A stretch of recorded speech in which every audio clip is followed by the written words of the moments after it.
From the Bay Area's local news station, we begin now with breaking news.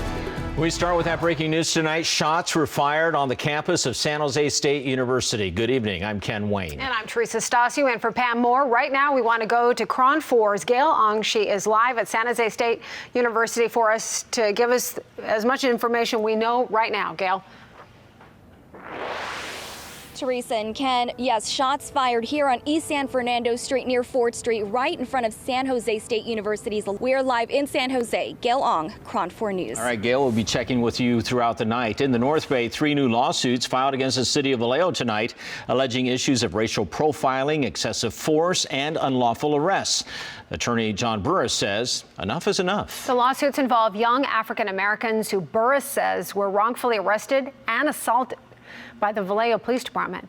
KRON4's Michelle Kingston is joining us live right now from the newsroom to tell us a little bit more. In these 3 new lawsuits, John Burris's clients were arrested. But back to you. Thank you very much, Michelle.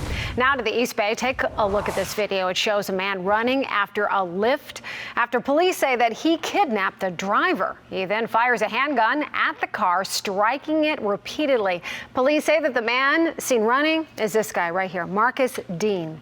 Officers say that he got on a lift last Thursday, put a gun on the back of the driver's head, and ordered the driver to stop at a gas station. Now, while the suspect was inside getting food, the Lyft driver, he was able to get away.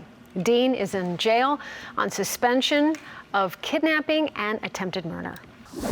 Well, Governor Gavin Newsom and Donald Trump are at it again. The president warned San Francisco that the EPA is going to issue a violation for pollution stemming from the city's homelessness problem. Our Capitol Bureau reporter Ashley Zavala explains the latest development in the clash between California and the federal government. Reporting in Sacramento, Ashley Zavala, KRON4 News. A federal judge has sided with the Trump campaign's request to halt a California law aimed at forcing the president to release his tax returns. The Trump campaign and Republican parties have sued over the law requiring candidates to release their tax returns to appear on the March 2020 primary ballot. Democratic Governor Gavin Newsom signed that into law in July. Today's ruling marks a major victory for Trump, who is fighting multiple Democratic-led efforts to force him to reveal the returns. California is expected to appeal. Lawyers for President Trump and Republicans argue that it violates the U.S. Constitution by adding an additional requirement to run for president. President Trump is taking aim at California and specifically the Bay Area, this time over the homeless crisis, even asserting the problem is so bad that used needles are making their way into San Francisco Bay. However, officials at the San Francisco Public Utilities Commission explain that a drug needle reaching the Bay is highly unlikely. KRON4's Hazik Madyoun has the story. In San Francisco, Hazik Madyoun, KRON4 News.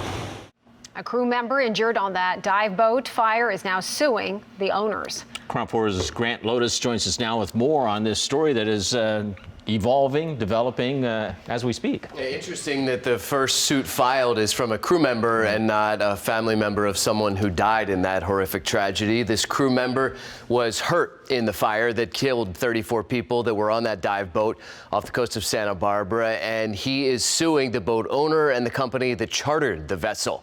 Ryan Sims filed the lawsuit in Ventura County Superior Court, saying the Conception dive boat was not seaworthy and operated in an unsafe manner. Sims says he was the steward on board, helping with the food, kept the area clean, says he was sleeping on the upper deck of the boat when he was awakened that night by loud noises. This was September 2nd when the vessel was on fire. The NTSB described the moment the crew tried to escape. One crew member reported that he awoke to a noise and saw flames erupting from the galley area. He tried to get down a ladder. Flames had engulfed the ladder, and so the crew that was on the bridge had jumped down to the main deck. One had broken their leg. Now, Sims claims he was trapped and had to jump to the lower deck. Says he broke his leg in 3 places. The family-owned Santa Barbara-based boat company, Truth Aquatics, already filed a preemptive suit to try to protect itself. That was back on September 5th, and now we have a lawsuit coming from someone who was working on the boat. Keep you posted there. Teresa, Ken, back to you. Thank you very much, Grant. To talk more about the possible motivation behind the crew member filing these lawsuits, KRON4's Justine Waldman spoke with attorney Paula Canny.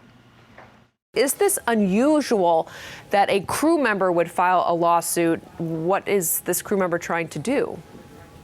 Well, actually, this is super unusual. I mean, it may just be that this is a tragedy.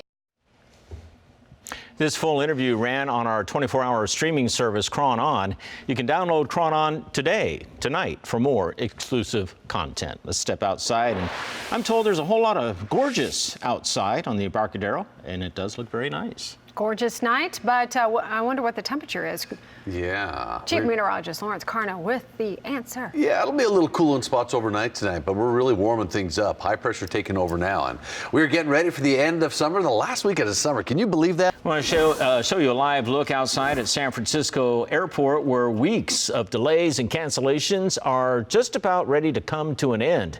It's good news for travelers. The ongoing work on runway 28 left is scheduled to come to an end at 9 o'clock tonight, so that's about 27 minutes away. The work began back on September 7th and was scheduled to last for 20 days, but the airport says the work on the base layer of runway 28 left has gone better than expected, and they'll be able to wrap up a week early, wrapping up tonight.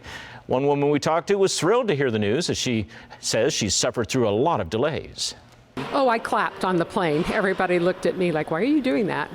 Yeah. Because I've been delayed twice, once for an hour and out of Las Vegas, and this time only 20 minutes, so it was wonderful.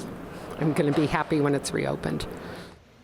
The airport says it doesn't believe similar work will have to be done to any of the other runways, so this will just about wrap it up, and they're hoping to get back to a normal routine of repaving the runways about every 8 to 10 years.